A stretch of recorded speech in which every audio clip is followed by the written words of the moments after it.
Welcome to the special edition of Neurology News Network. I'm Marco Meglio.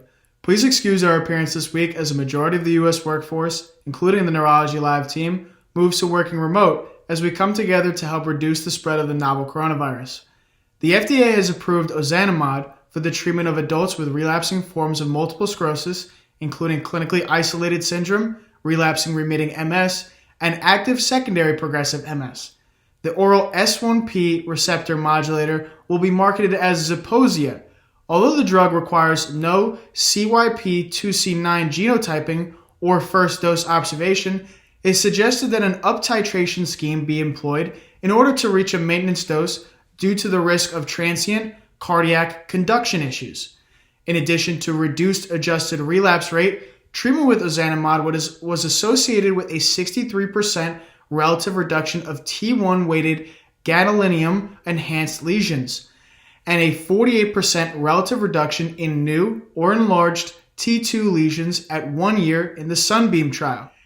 Interim data from the Phase 1 STRONG study of Avexis' intrathecal Zolgensma in sitting but non-ambulatory patients with spinal muscular atrophy demonstrated a significant change in the Hammerstein Functional Motor Scale Expanded Score from baseline to 12 months post-dose.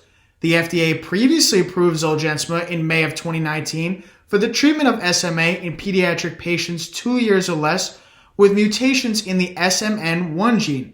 Zolgensma is the first and only gene therapy FDA approved for SMA, including for patients who are pre-symptomatic.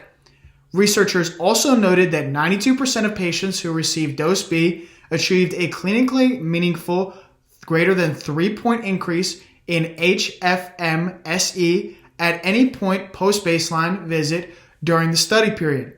Additionally, 4 motor milestones were achieved in the same group, but the secondary endpoint of the ability to walk independently for greater than 5 steps was not achieved in any patient. The FDA has accepted a new drug application for Jazz Pharmaceuticals' JZP-258, an investigational novel oxybate agent for the treatment of cataplexy and excessive daytime sleepiness in those 7 years or older with narcolepsy.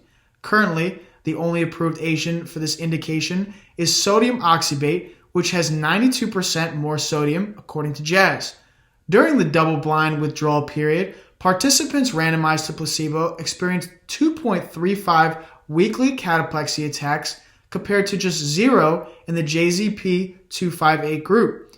Additionally, significant increases in median ESS scores were observed in the placebo group compared to the treatment group. The agency has set a PDUFA date for July 21st of 2020. For more direct access to expert insight, head to neurologylive.com. This has been Neurology News Network. Thanks for watching.